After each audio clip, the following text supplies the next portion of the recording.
Magandang umaga mga bata. Ako si Binibining Generose M. Gonzales, ang iyong magiging guro ngayong araw. Bago tayo magsimula, tayo ay tumayo upang manalangin. Amen. Magandang umaga sa muling mga bata. Ngayon, dadako tayo sa pagtatala kung sino ang mga lumiban sa klase. Pagtatawagin ko ang inyong mga pangalan, maaaring sabihin, "Gumaganda, teacher," kapag ikaw ay babae. At gumagwapo naman, teacher, kapag ikaw ay lalaki. Naintindihan ba mga bata? Mahusay mga bata dahil walang lumiban sa klase. Maaring palakpakan ang inyong mga sarili.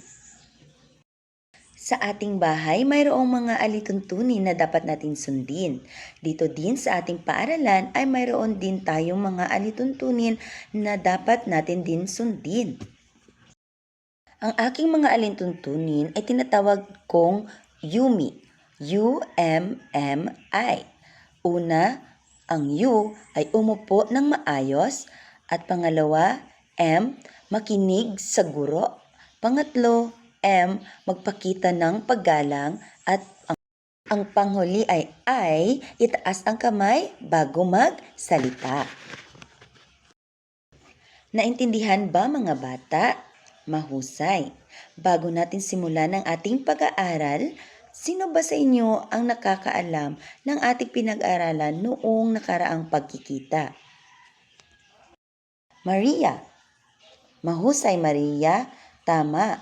Ang ating pinag-aralan noong nakaraang araw ay tungkol sa tula.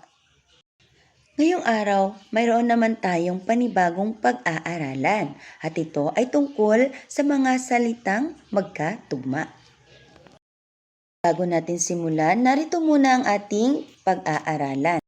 Sa pagtatapos ng ating aralin, inaasahan sa mga mag-aaral A.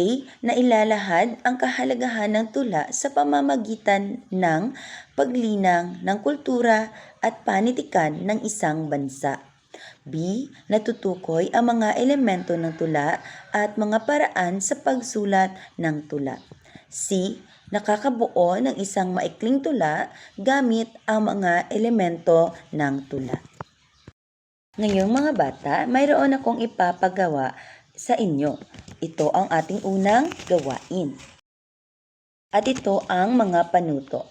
Punan ang mga patlang na siyang bumubuo sa kanta. Piliin ang mga sagot na nasa kahon. Mga bata, alam niyo ba ang kantang Leron Leron Sinta? Mahusay mga bata at alam ninyo ang kantang ito.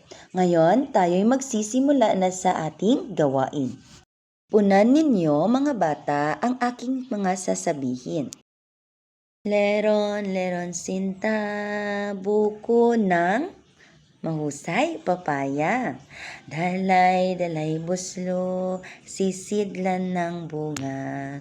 Pagdating sa dulo, nabali ang mahusay mga bata. Sanga, kapus kapalaran, humanap ng iba.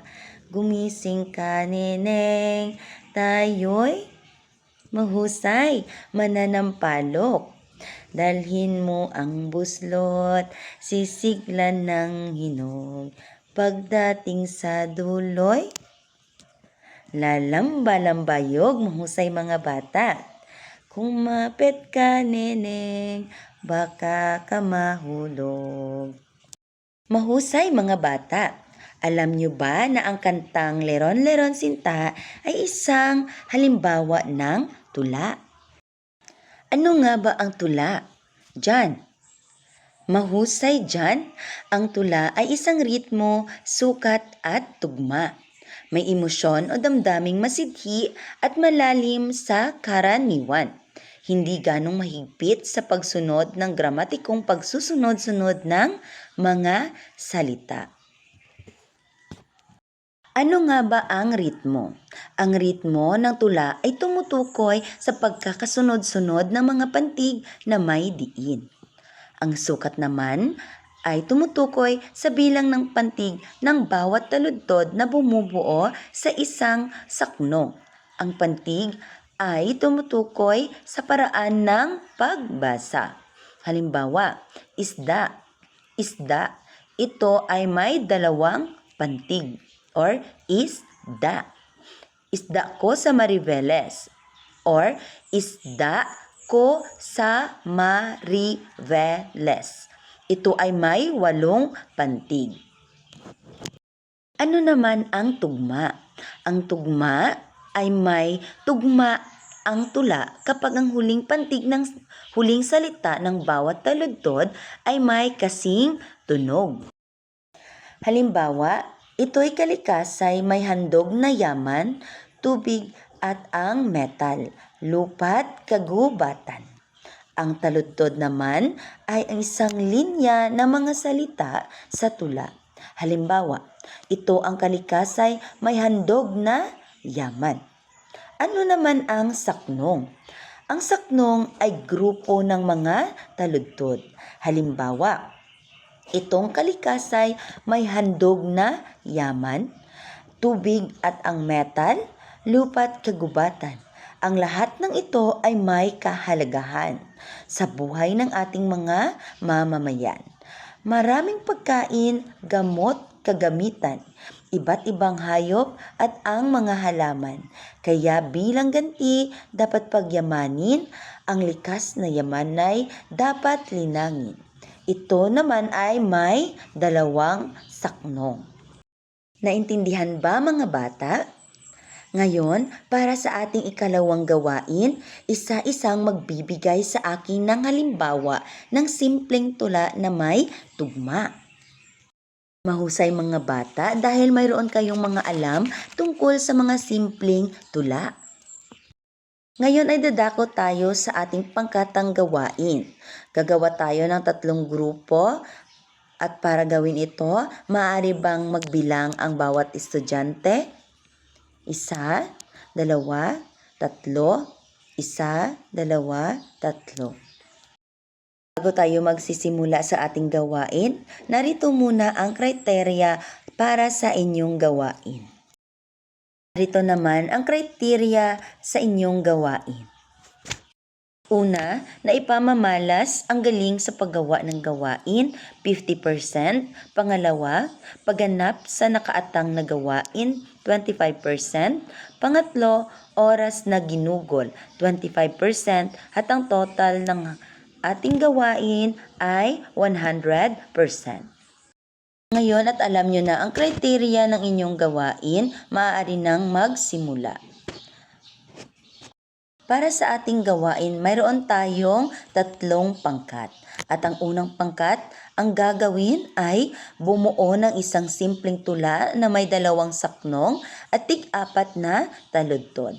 At sa ikalawang pangkat naman ay salangguhitan ang mga salita na may tugma na meron ang sumusunod na tula. At sa huling pangkat, punan ang mga nawawalang bahagi ng tula sa pamamagitan ng mga salita na may tugma. Piliin ang tamang kasagutan. Ngayon, maaari nyo nang simulan ang inyong gawain. Magbibigay ako ng 15 minutos para matapos ang inyong gawain. Na ba mga bata? Mahusay. Mayroon akong babasahing tula. Punan ninyo ang patlang ng mga salita na nasa kahon. Bata-bata, maglalaro tayo. Langit, lupa o tumbang preso. Eroplano na papel o saranggola. Lumundag ng mataas sa luksong baka. Bata, gusto mong mag-isip tayo o kaya'y magpaikot ng trumpo. Luksong tinik ay masaya, ipatong-patong kamay at paa. Mahusay mga bata at alam nyo ang tulang ito.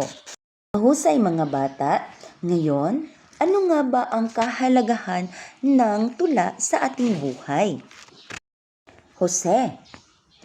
Tama, Jose. Ang tula ay nagsisilbing daan upang mas malinang natin ang ating sarili sa paggamit ng mga salita matalinhaga na siyang bumubuhay sa kultura ng Pilipino. Sa muli, ang tula ay may ritmo, sukat at tugma Mahusay mga bata. Ang isang tula ay may ritmo, sukat at tugma. May emosyon o damdaming masidhi at malalim sa karaniwan. Ang tula ay may taludtod at saknong. Mahusay mga bata. Naintindihan ba? Para sa gawaing ikatatlo, narito ang panuto. Basahin at suriin ang mga nakasulat sa ibaba. Iguhit ang bituin kung ito ay tama at puso naman kung mali. Isulat ang sagot, sapat lang. Para sa ating takdang aralin, kumuha ng papel at isulat ito. Sumulat ng maikling tula na may 3 saknong at 4 na taludtod. Ipasa sa susunod na pagkikita. Paalam mga bata!